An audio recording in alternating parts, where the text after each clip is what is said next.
അമിത്ഷായെ കേന്ദ്രമന്ത്രി സ്ഥാനത്തേക്ക് പരിഗണിക്കേണ്ടതില്ല എന്ന രീതിയിലേക്കാണ് ബി.ജെ.പിക്കുള്ളിൽ തന്നെ ചർച്ചകൾ നടക്കുന്നത്. അമിത്ഷായെ സംഘടനാ ചുമതലയിലേക്ക് മാറ്റുക, അമിത്ഷായ്ക്ക് ആഭ്യന്തര സ്ഥാനം കൊടുക്കരുത് എന്നുള്ള രീതിയിലേക്ക് രാഷ്ട്രീയപരമായി ചർച്ചകൾ നടക്കുന്നു എന്നുള്ളത് വ്യക്തമായി കഴിഞ്ഞിരിക്കുന്നു. ശിവരാജ് സിംഗ് ചൗഹാന് ആഭ്യന്തരം വേണമെന്ന് വാശി പിടിച്ചാൽ തീർച്ചയായും അദ്ദേഹത്തിന് നൽകാതിരിക്കാൻ കഴിയാത്ത അവസ്ഥയാണ്.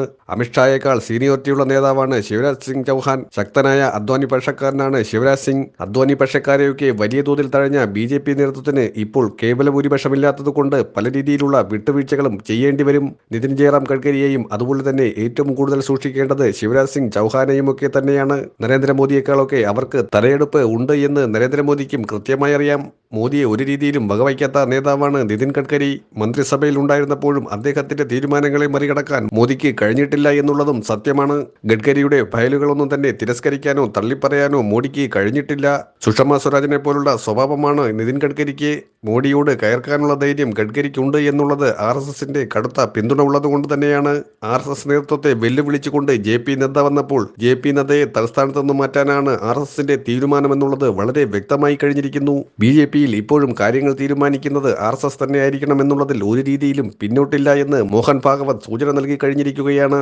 RSSന്റെ ആഭ്യന്തര കാര്യങ്ങളിൽ BJP പലപ്പോഴായി ഇടപെടാൻ ശ്രമിക്കാറുണ്ട്. അതുപോലെ തന്നെ BJPയുടെ ആഭ്യന്തര കാര്യങ്ങളിൽ തിരിച്ചും എന്ന രീതിയിലേക്കാണ് കാര്യങ്ങൾ കൊണ്ടുപോകുന്നത്.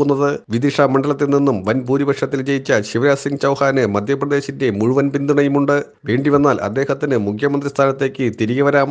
പക്ഷേ അദ്ദേഹം കളിക്കുന്നത് മറ്റൊരു കളിയാണ്. മോദിയെ ഒരു പാഠം പഠിപ്പിക്കുക, എല്ലാ അധികാരവും തന്നിലേക്കെന്ന് വിശ്വസിക്കാൻ ശ്രമിച്ച നരേന്ദ്രമോദിയെ ഒരു പാഠം പഠിപ്പിക്കാൻ തന്നെയാണ് ശിവരാജ് സിംഗ് ചൗഹാന്റെയും നീക്കം. ഗുജറാത്ത് മുഖ്യമന്ത്രിയായിരുന്നപ്പോൾ അതിനേക്കാൾ വലിയൊരു പ്രദേശമായ മധ്യപ്രദേശിന്റെ മുഖ്യമന്ത്രി സ്ഥാനം കൈവെള്ളയിൽ അമ്മാനമാടിയ നേതാവാണ് താനെന്ന് മോദിയെ മനസ്സിലാക്കി കൊടുക്കാൻ വേണ്ടിയുള്ള പുറപ്പാടുകൂടിയാണ് ശിവരാജ് സിംഗ് ചൗഹാന്റെ നീക്കം. അമിത്ഷായെയും പാഠം പഠിപ്പിക്കാൻ തന്നെയാണ് ശിവരാജ് സിംഗ് ചൗഹാനും ഗഡ്കരിയും ഒരേ മനസ്സോടെ നീങ്ങുന്നത്. നാഗ്പൂരിലെ നിതിൻ ഗഡ്കരിയും വിദിഷയിലെ ശിവരാജ് സിംഗ് ചൗഹാനും വലിയ രാഷ്ട്രീയ ലക്ഷ്യങ്ങൾ ഉണ്ടെന്ന് നരേന്ദ്രമോദിയും മനസ്സിലാക്കി കഴിഞ്ഞു. അതുകൊണ്ട് തന്നെ മോദി പരിങ്ങലിലാണ്. ഇത്തവണ പ്രധാനമന്ത്രിയാകുമെങ്കിലും അദ്ദേഹത്തിന്റെ വിശ്വസ്തതയൊന്നും കൂടെ നിർത്താൻ കഴിയുമെന്ന് അദ്ദേഹത്തിന് ഒരു പ്രതീക്ഷയുമില്ല.